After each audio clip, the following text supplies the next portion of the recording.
Everyone. Welcome and thanks for being here with us today. I'm Kate Trinka. I'm the coordinator for the Charter for Compassion's Global Read program. I also serve as a lead ambassador for the Charter's environment sector. I want to thank Mimi Hicklin, who is behind the scenes as our tech person today. She's the administrative person for the Charter for Compassion. Charter for Compassion is bringing you this webinar. It's an international organization that supports compassion throughout the world. We're in over 54 countries.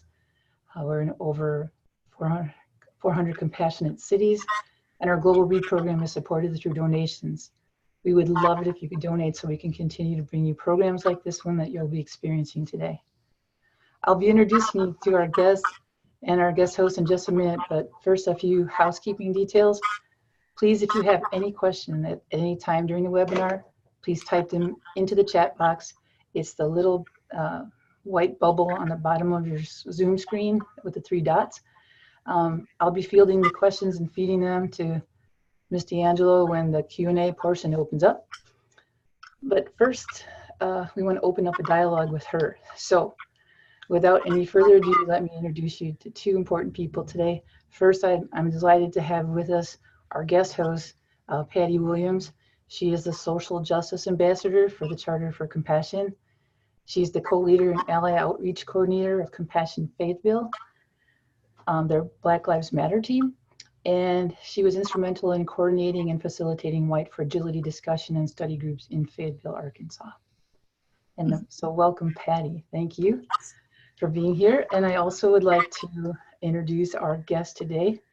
Dr. D'Angelo is here with us.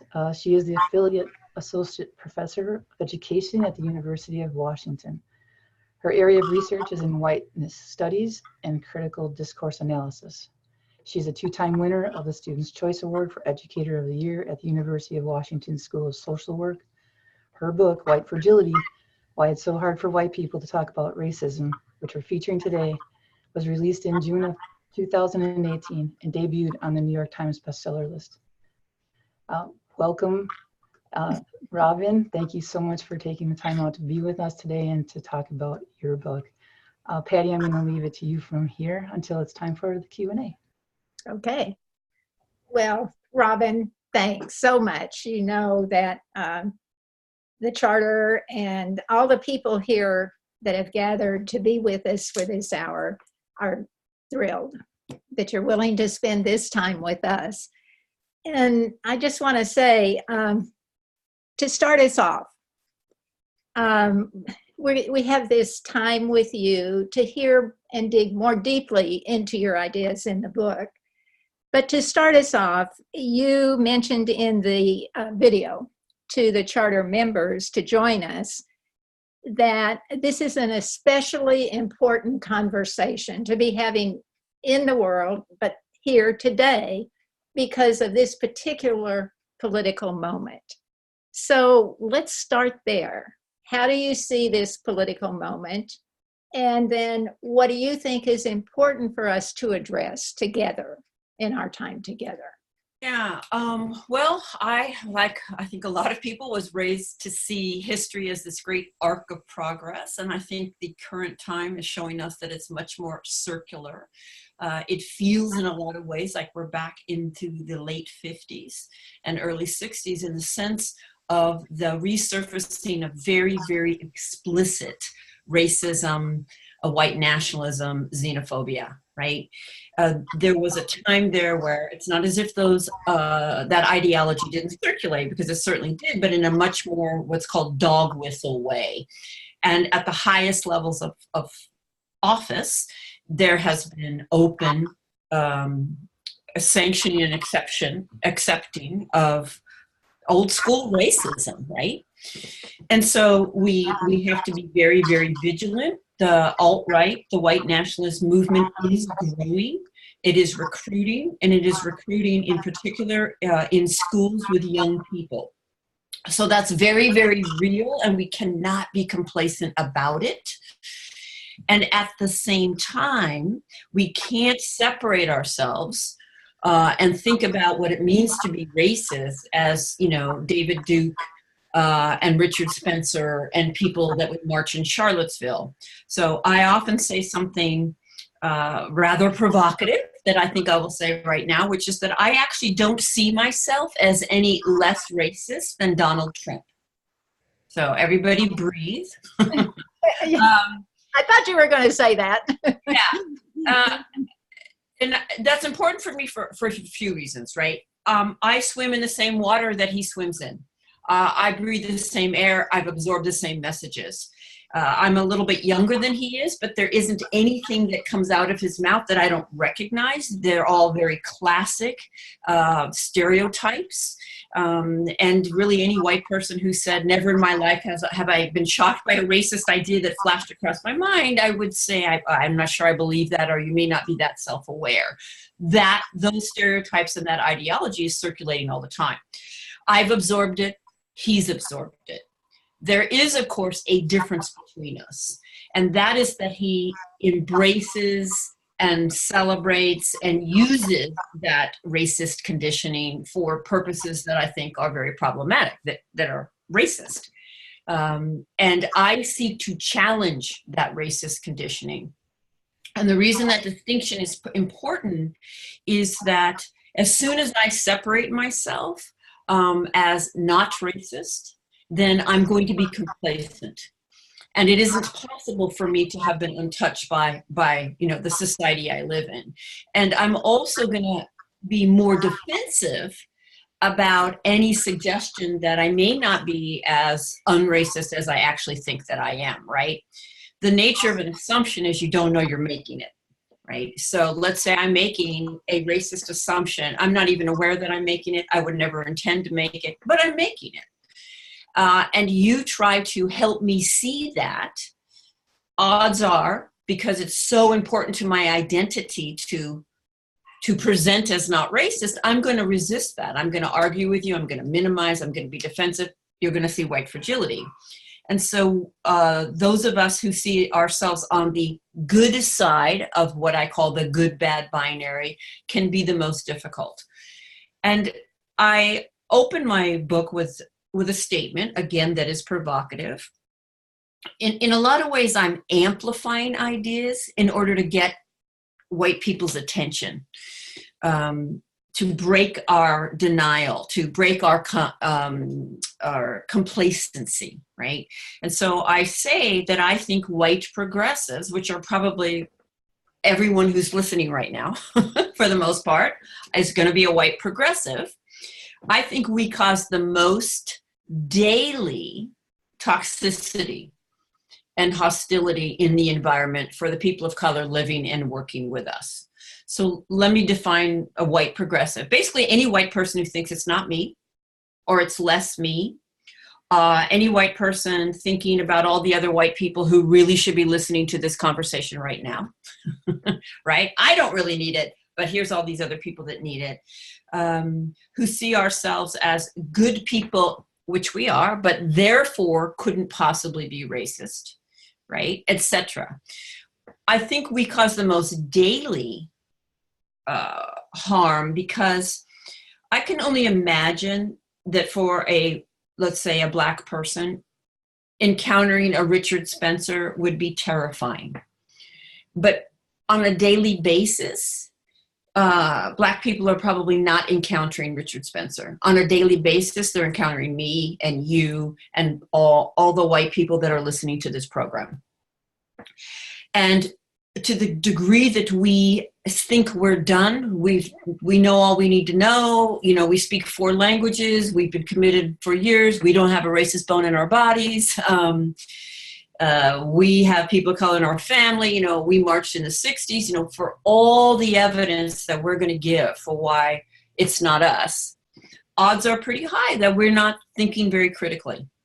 And most white people can't answer the question, what does it mean to be white? And my inability to answer that question means that not only do I not have critical thinking on this, but I probably have no skills in navigating this conversation. And I probably have no emotional capacity to withstand the discomfort of this conversation, right? And so I'm going to reject the conversation. I mean, in very superficial ways, I'll probably engage, but not when it begins to challenge me. And the people of color that are working with us and around us know that most of us can't really hold this conversation. And that means they can't be their authentic selves with us, right? Because if I can't tell you what it means to be white, I cannot tell you what it means not to be white, right? I cannot hold an alternative reality, and I'm likely going to have to reject that reality. So it's not benign and it's not innocent, right?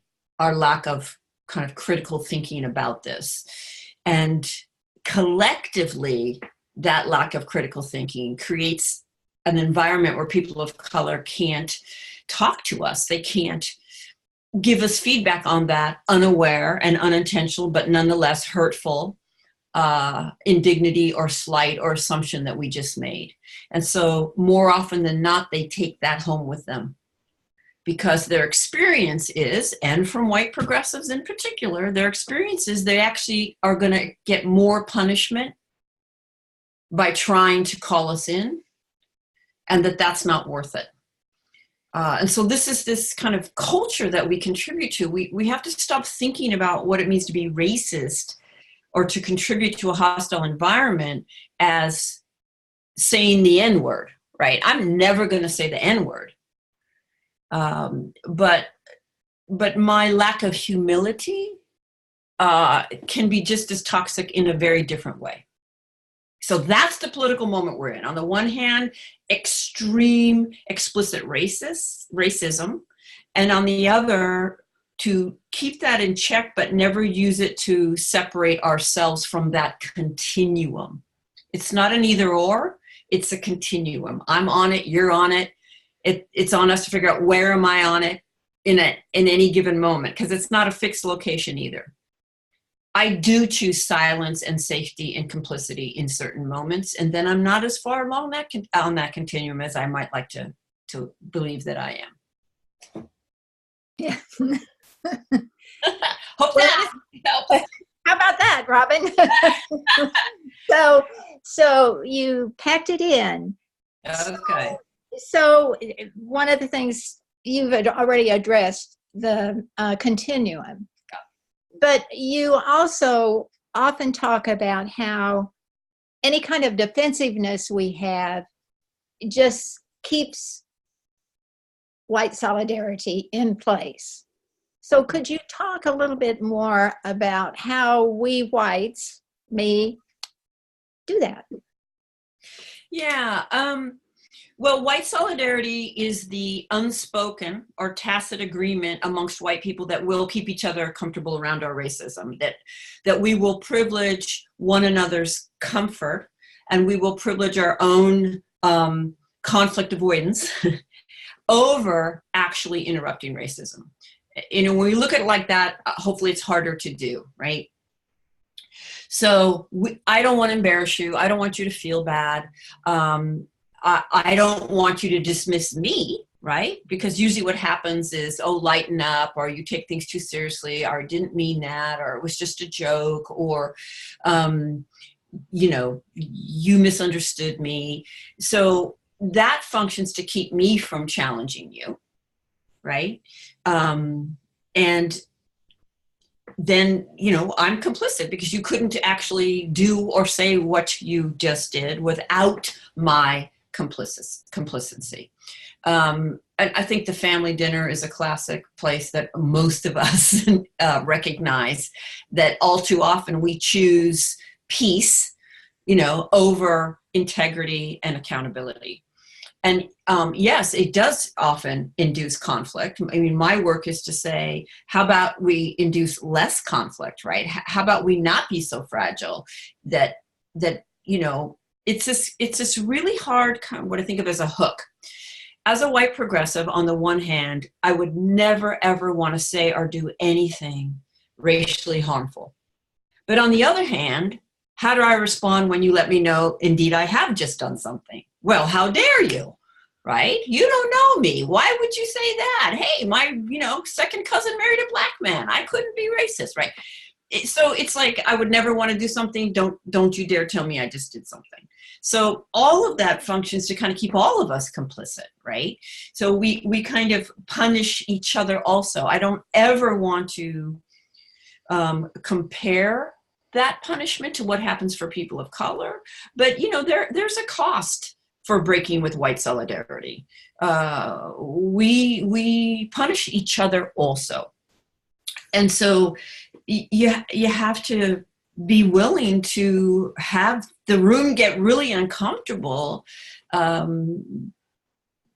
often think about it, what guides me is, why would challenging this racism right now that I just noticed in the room, why would that ruin the party, the meeting, the dinner, and not challenging the racism, not ruin the party, meeting, or dinner?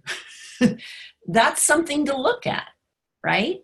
And what part do I play in that, right? What space do I make or have I made for people to call me in, right? What have I conveyed or not conveyed that would have them choose not just my comfort, but their comfort? Does that make sense? Yes, that makes sense to me. We'll see what other people have to say. But so then you go on to say that we're on this continuum and all this that you've just said. And you say that we have to work to be less white and that it behooves us to build racial stamina. Yes. So say a little bit more about that. Okay. Please. Notes on the two key ideas is less white. So when I say that I strive to be less white, I want to be really clear that that doesn't mean I strive to be more ethnic, more Italian American. Let's all find our ethnic roots. There are people in this work who take that approach. That just doesn't work for me. For me, that functions a lot like colorblind. Let's just move into something away from grappling with the reality that we are divided by these racial categories. They may be made up, but they're absolutely real in their consequences and in the outcome, right? So to be less white for me just means to be less oppressive, less ignorant, less arrogant in my ignorance, less complacent, less sure and certain that it isn't me, more humble, more curious, more vulnerable. And so that leads to this idea is could there be a positive white identity?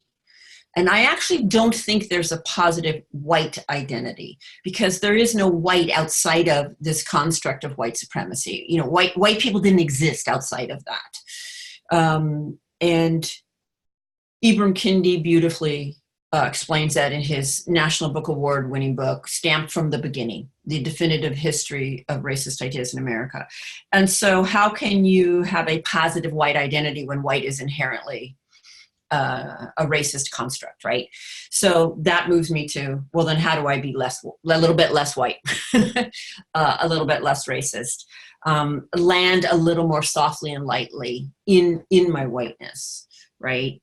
And I don't know, but I'm going to imagine, since what you do has the word compassion in it, that there are probably more women than men in your organization. Is that a fair assumption to make? Yeah, I would, and probably on this conversation too, probably. Okay. And so that has been an incredibly useful way in for me, is that I'm proudly a feminist. I've been a feminist most of my life. It breaks my heart that younger women don't want to identify as a feminist. I'm proudly an angry feminist, right? And I've spent many, many, many years, probably since I was maybe 12, when I started to like, oh my God, patriarchy, you know, sexism. I've been thinking about it, and I've been thinking about all the injustices I experienced because of sexism and patriarchy. But I was in my 30s before I ever grappled with, well, where do you benefit from participating and include with somebody else's oppression? That's much harder to look at. It's quite easy to go to where we experience marginalization, but we can't use that to exempt ourselves. We can and we do also perpetrate racism, right? And so sexism has just been an incredibly useful way in for me to understand racism. So when I don't get a piece of it, I just ask myself, I just in my mind change the roles, and then usually I can see it, right? So you asked, tell me what you asked that got me on that. What did I ask? About building racial stamina. Yeah. So we might want to ask ourselves, what would I want from men, right? I know where I was going with. Would I want men to not, I would want men to perform masculinity a little less oppressively, right? How do you kind of land a little more lightly in your masculinity, right? I mean, we've all been socialized into these categories. The way that we relate to them may vary, but that we have to deal with the reality that we live in a deeply ingrained gender binary, right? Nobody can avoid having to deal with that. So what would I want from men, right? How often have I, as a woman, tried to talk to a man about sexism and had that go well? Honestly, I don't know that I can think of one time in my life where I had a man respond well to my feedback on sexism, right? And I think most women can relate to that. And just imagine, well, you're doing the same thing. You're running those same patterns when challenged about racism. So we can build our stamina by changing our paradigm, right? So the dominant paradigm is a racist is an individual who consciously doesn't like people based on race and is intentionally mean to them. That is the average white person's understanding of what it means to be racist. And that is, I think, the root of almost all white defensiveness, right? Individual conscious malintent across race. Has to be conscious or apparently doesn't count, and has to be intentional or apparently it doesn't count. And that pretty much exempts everybody, right? Because most of our racism isn't either conscious or intentional. Nonetheless, it's impacting as racism, right? And so we just can't get there from that framework. Even people listening to me right now, if anyone is feeling defensive, it's probably because what you hear me say is that you are consciously and intentionally against Black people or people of color, which is why you're then going to give me all the evidence of your proximity to people of color. See, I can tolerate proximity. I have relationship across race, therefore I cannot be racist. And that leads to helping reveal what we think racism is. That so often white people's evidence that they're not racist is some form of proximity or relationship. And so in order for that to be good evidence that I'm not racist, well, then apparently a racist can't have proximity, fond regard, or relationships across race. And I think right here, it should be clear that, oh, yes, they can, and yes, they do, right? So when we change our paradigm from it's inevitable that I have a racist worldview. So let me just be really clear. As someone who was raised as a white person in this society or any Western-oriented society, any white settler colonial society, or spent any amount of time in any of those societies, I'm getting all the outs that white people are going to give. As someone raised in this society, I have a racist worldview. It's not possible for me not to have a racist worldview. It's in everything. And as a result, I have racist biases. We live very segregated lives and we absorb very limited information over and over, right? And I also, therefore, have developed racist patterns. And I have an investment in the status quo, which is racism, because it's comfortable and it has helped me with the barriers that I do face. And I also have an investment in not seeing anything I just admitted to.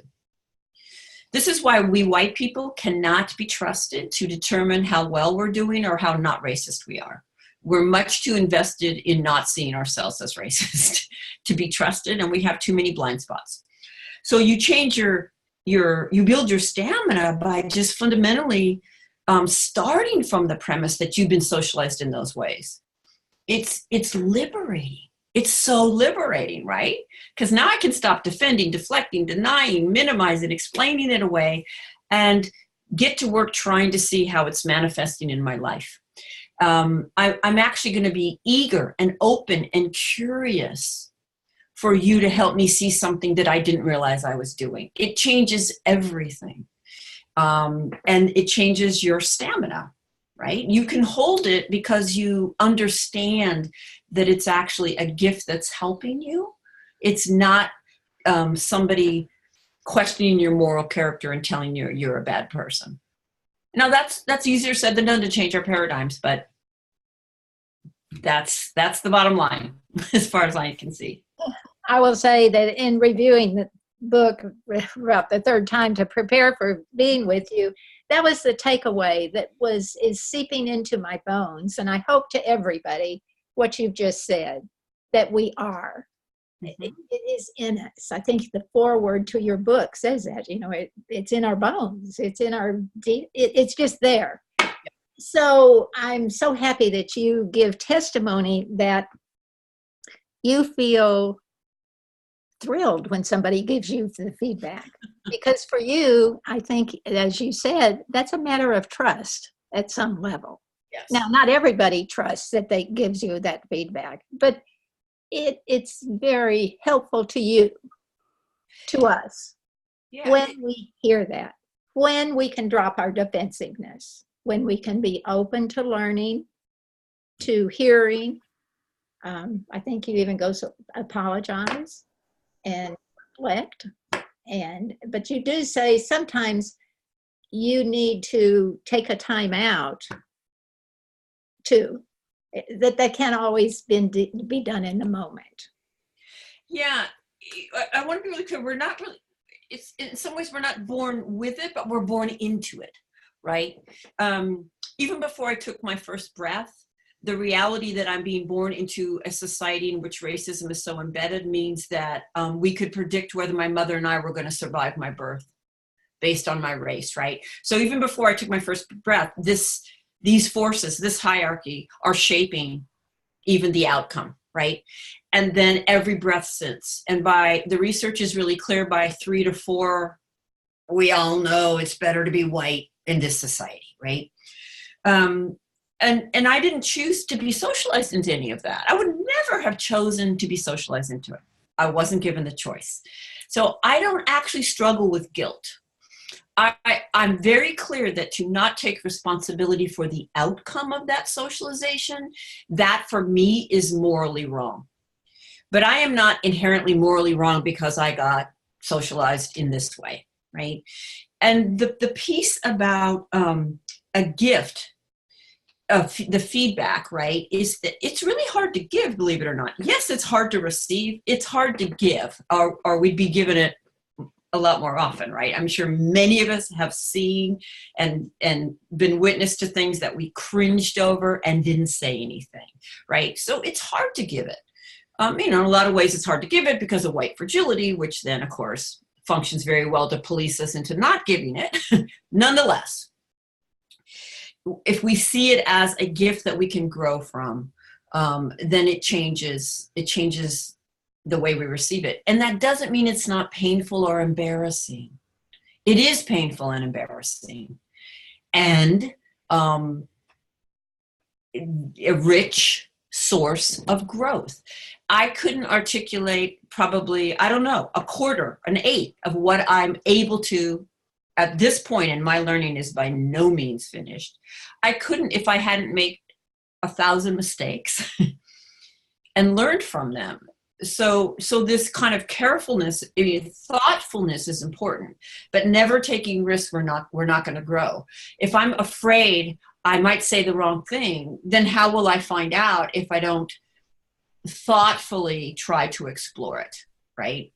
The reason that the people of color in my life have stayed with me, those that have, are that it's not because I'm free of racist patterns. It's because of what happens when they surface, right? That what they see is that I'm willing to grow and change as a result of the feedback, rather than refuse the feedback, be hurt by the feedback, claim to be attacked by the feedback, right? That does not build trust. What builds trust is, yes, I want to sit with this. I want to think about it. And that leads to the other point you made is sometimes in my workshops, I give a scenario. You've just, Carol just got some feedback. She feels defensive. What should she do? And people often say, don't feel defensive. And I kind of laugh because if you've ever felt defensive and somebody says, don't feel defensive, it doesn't work, right? Once you're there, you're there, right? Once you're like in it, you're in it, and it doesn't shift easy. And I think it's okay to say, I'm feeling overwhelmed. I appreciate the feedback. I'm feeling overwhelmed and I need to sit with it. I will come back, but I need time. The key is that you do come back, that you process it with someone who isn't going to go into agreement with you that they are wrong and you're right. Somebody who will lovingly hold you accountable to work through it with, and then you return. But to try to resolve it from a defensive place, it's probably not going to go well, right? Yeah. Well, I'm sorry to interrupt, but we're having some amazing questions coming into the chat box, and if it's okay, I'd like to send a couple your way. First, we heard from Amy, and she explains herself a little bit first and then asks the question. She says, something I've recently discovered about myself is that my identity is most easily threatened where it isn't very solid. Any place where I am unsure that I'm okay the way I am, then I can't entertain the invitation to change. I also noticed that the places where I feel most confident, that I know myself and appreciate myself, those are the places where I am most open to learning more and improving. My question is therefore this: what do you find to be the place of self-acceptance in overcoming white fragility? That's a beautiful question. And I want to share something. Yes, the places where you're vulnerable, where there is this little bit of either fear that you have it or know that you have it and can't face it, right? I do think there's some moral trauma to white people about the reality of the society we live in. On some level, we do know that it's deeply racially unjust. And I think on some level, we also maybe recognize that we have some investments in it staying that way because it benefits us, right? And I often think it's kind of funny that if you called me a murderer, I would kind of just like, yeah, whatever, right? I would shrug it off because I'm not a murderer. But you call me a racist and I lose my mind, right? It's like, why if you really don't think you're a racist, why so darn defensive, right? So that's worth looking at.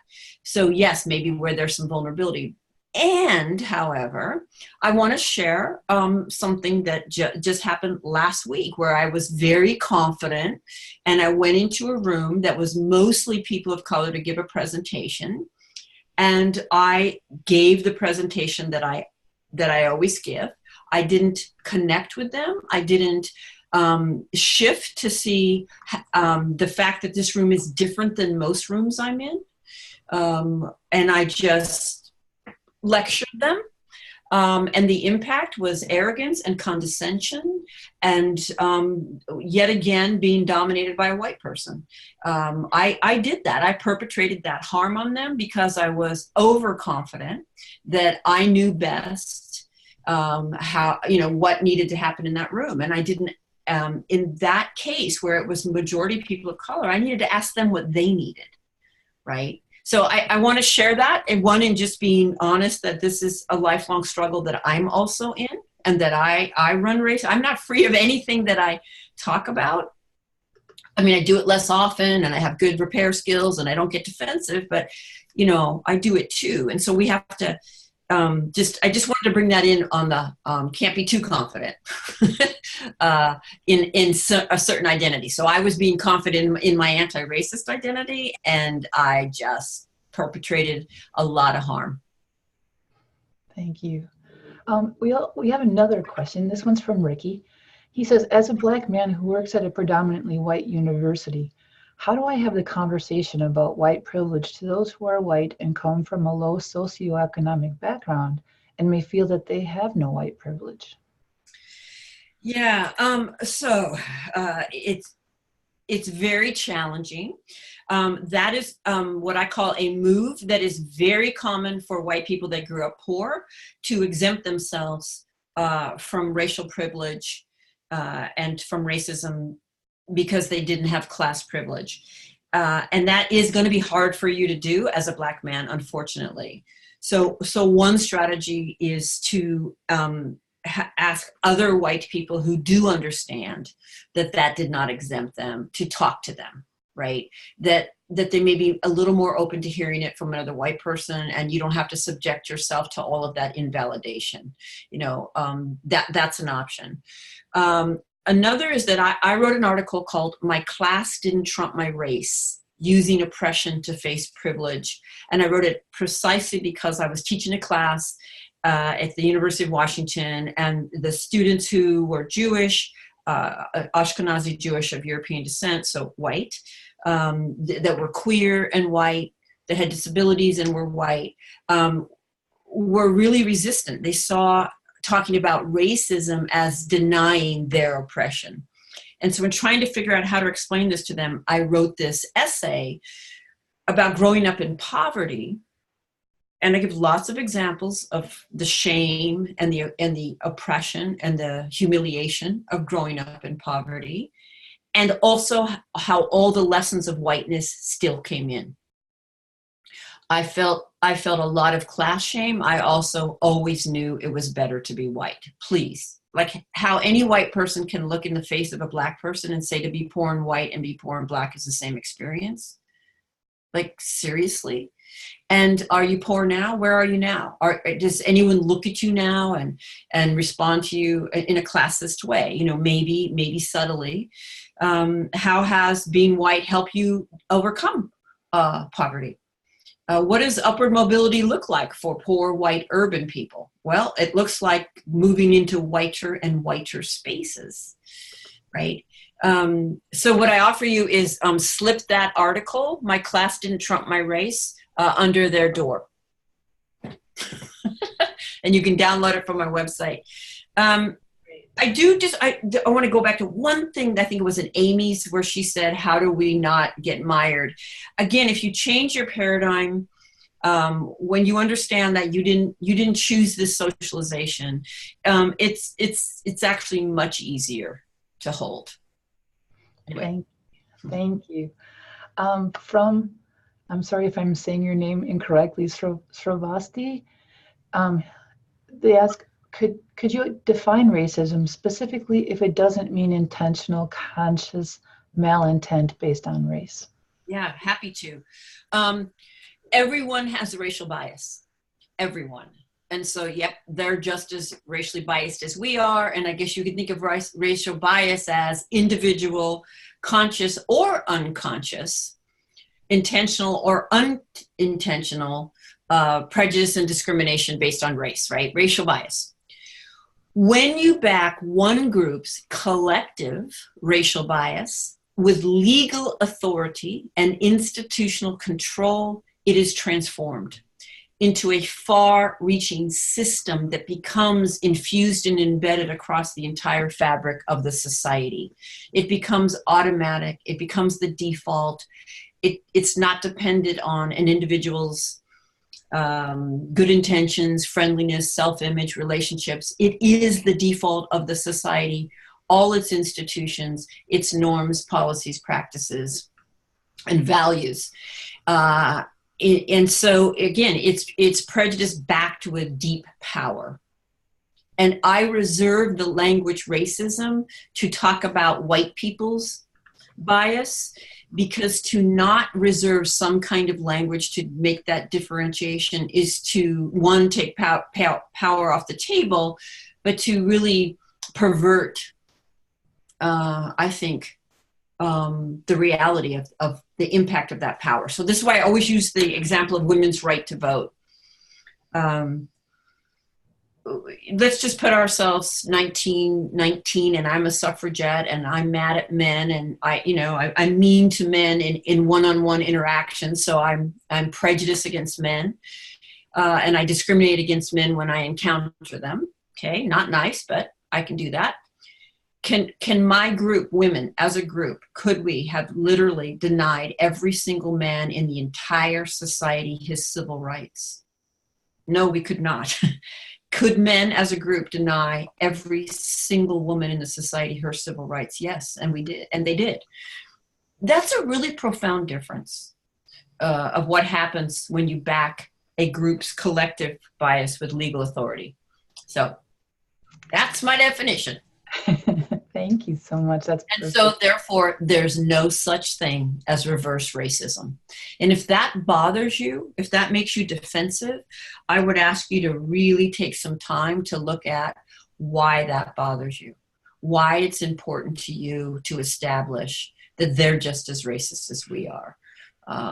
What would it mean to not, what would it mean to shift that definition? Besides, and I'm just going to say it, that's really a 5-year-old's argument. Okay, thank you. So we have another question. This one's from Marilyn. Can you tell us who are some of the people that have inspired and informed your thinking? Absolutely. James Baldwin is incredible. His work. Lillian Smith was a white Quaker, and she wrote a book in the 1940s called Killers of the Dream. You're in Fayetteville, right? So she's a Southern woman writing in the 40s, and this is a very powerful book. And she has a chapter. I'm just going to tell you the name of the chapter, and you're going to get it. And also, this might be helpful for Ricky, this chapter. It's called Mr. Rich White and Mr. Poor White Strike a Bargain. It's so good. Go find it. Ruth Frankenberg has been incredibly, she's a whiteness studies professor. Eduardo Bonilla Silva, Racism Without Racists, absolutely. Ibram Kendi and Carol Anderson. Ibram Kendi was stamped from the beginning. His new book is How to Be an Anti-Racist. And Carol Anderson wrote White Rage, and also One Person, No Vote. I could go on. Some of those are contemporary. Most of those are contemporary. Then there are former. If you want to kind of go with the early 70s, this bridge called My Back is a really powerful anthology. And the back of my book has lots of resources that have influenced me. But on the one hand, we have to get whiteness on the table. We have to make it visible. We have to expose white people. We have to take up with one another. And if you are only listening to the white voice, you're not going to understand racism. So thank you for asking that question, because we have to engage with the works and the teachings of people of color. Thank you. This next question is from Olivia.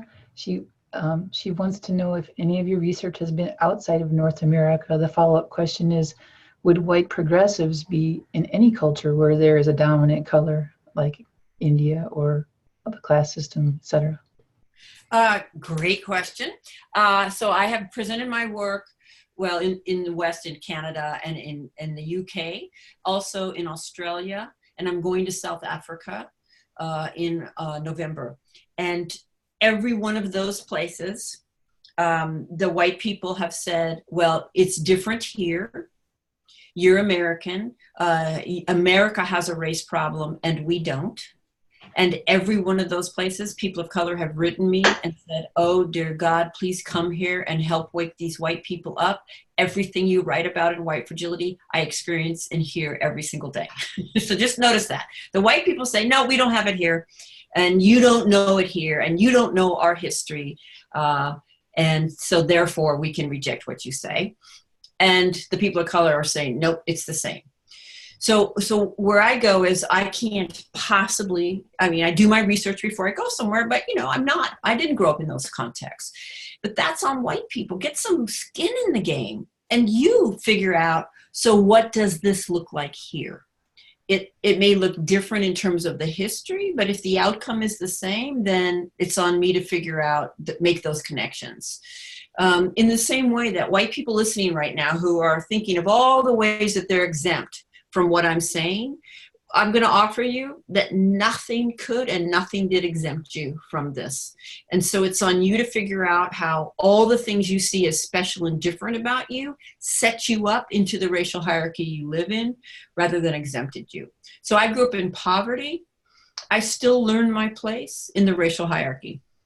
I learned it differently. The lessons came in a little bit differently than they may have for a white middle-class girl, but they came in, and it's on me to figure out how I got set up and what part I play. So it's incredibly important to change, in changing the paradigm, change the question from if I'm racist to how am I, right? Mm-hmm. If I've been shaped by this to how was I shaped? That's your question to answer, right?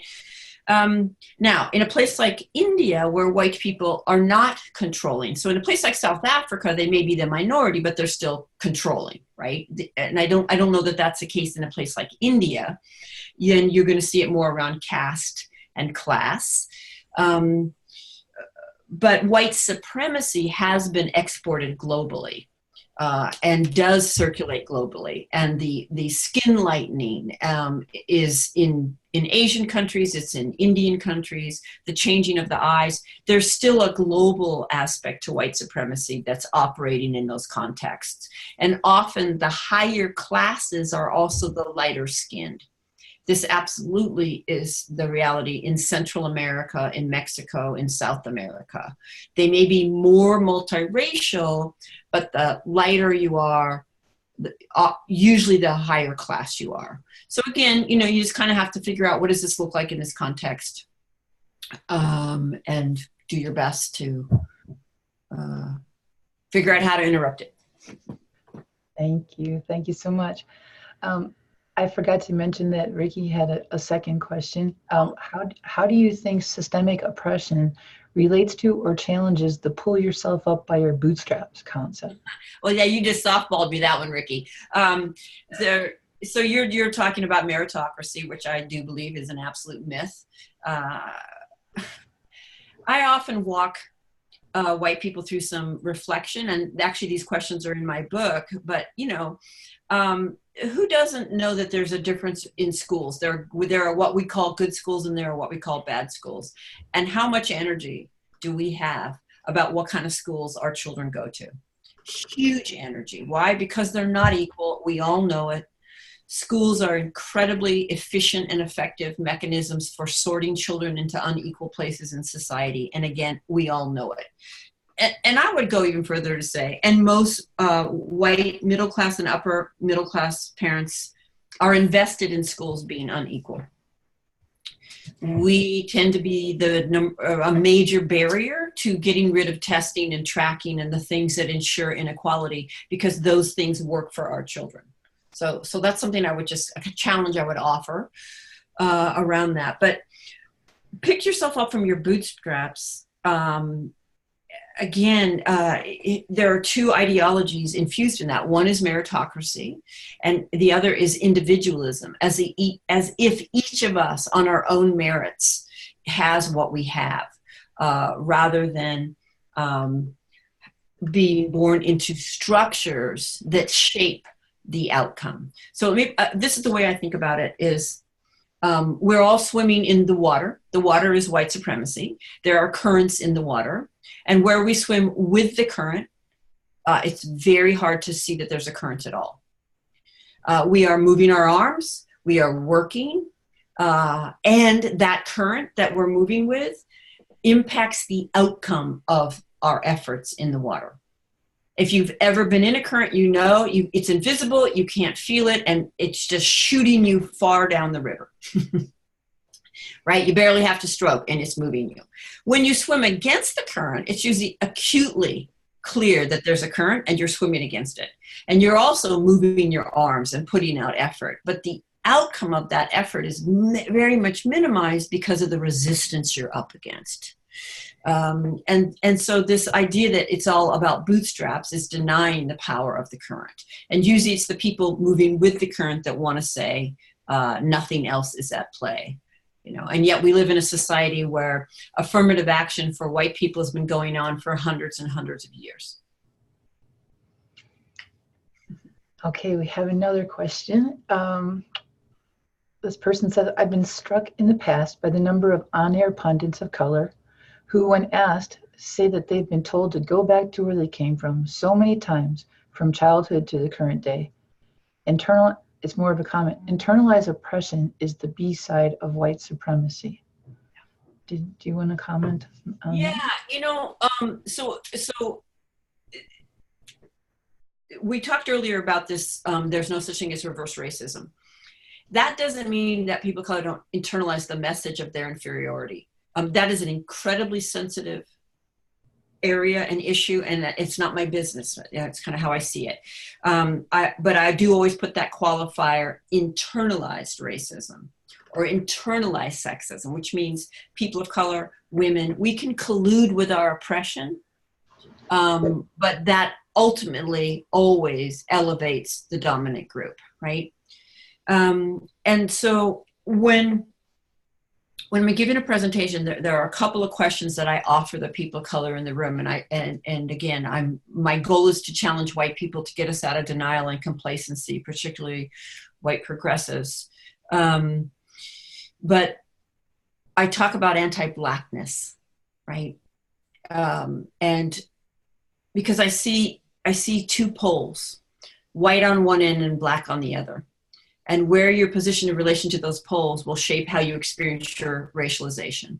And anti-Blackness cuts across all those poles, right? In other words, every group, there's anti-Blackness, even amongst Black people. Again, the darker you are, the more compounded the oppression is. So the question that I offer for people of color to sit with or reflect on, the two questions are, what does anti-Blackness look like amongst your group? And how might you interrupt it? And who have you aligned with? And there are some racial groups where, who they've aligned with and been rewarded for is white people. They have not taken up in the struggles with African Americans and addressed anti-Blackness. That's part of their work, right? How have we internalized this message, and then how do we collude with it with one another? But I'm hoping whoever asked me might be a person of color. Again, that's not our business. I don't call people of color in and tell them, oh, that's your internalized oppression. That's not my place. Thank you. We have a question here from Valandra. She says, I work at a PWI and used your book in my class last semester. The majority of the students in my class identify as white. I'd like to invite them and the non-white students to explore what white solidarity looks like in the classroom, on the campus, etc. What suggestions might you have for how I can invite them to learn into such a taboo, unspoken phenomena? Yeah, and just in case you don't know, there's a reader's guide for the book now. I'm pretty excited about it. I think it's excellent. And so if you're ever using the book in discussions, I encourage you to use it. You can download it from my website. It's free. And also there are tips at the beginning. These are the patterns that are going to come up when you try to talk about this book with white people. And here are some ways you can interrupt those patterns. There's a handout that you can also download from my website. It's called Anti-Racism One Page, I think. And on the first side is just what I call the Cliff Notes. It has a definition of racism. It has common white patterns. It has the good, bad binary and a kind of an X through that. And it has the continuum. But on the other side are a set of questions. So, while this isn't easy, if you can get them to recognize whiteness, that there's this thing called whiteness, what is whiteness? And then the questions are like this. What does whiteness look like here on our campus? For example, what is welcoming and affirming for white students on our campus? How do white people protect their positions? How do they respond when issues of race are raised? Just a series of questions like that. I never ask a agree, disagree, yes, no question, but always just a try on, a grapple. What does this look like here? and even the resistance, you know, what are some of the ways you've noticed that white people attempt to silence the conversation? You could start with the distancing, right? Like other white people, that a little more comfortable, right? Oh yeah, I know how so-and-so did it. And then a follow-up question would be, well, what part have you played in that? So if you notice someone else doing it, did you interrupt it?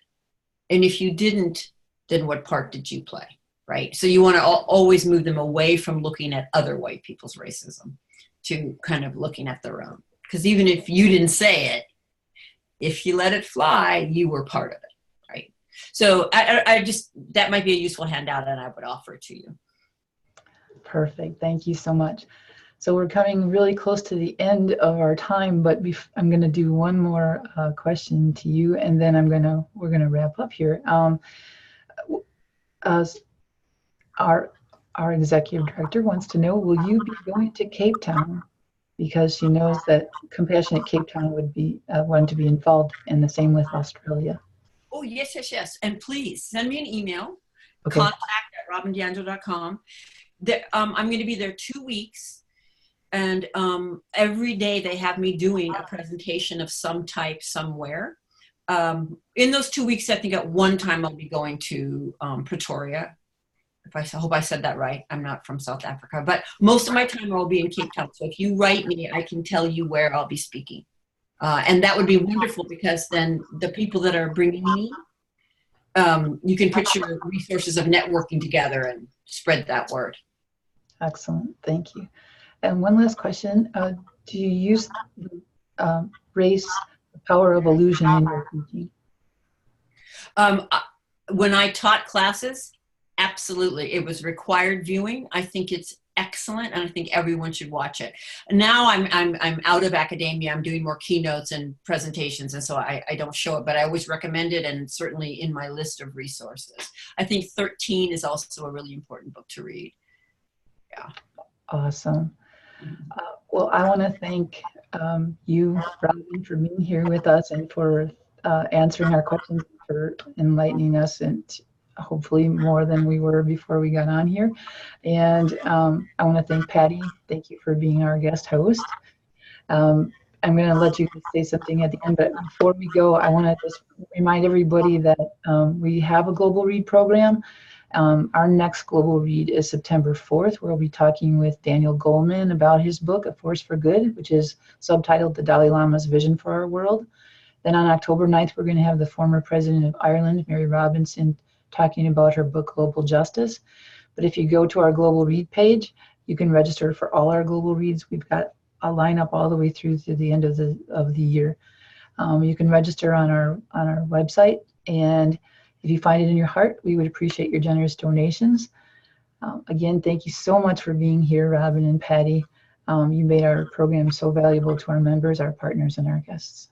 With much gratitude. You're so welcome. So, Robin, thank you so much. And I just want to ask you, is there a reason for hope in your mind?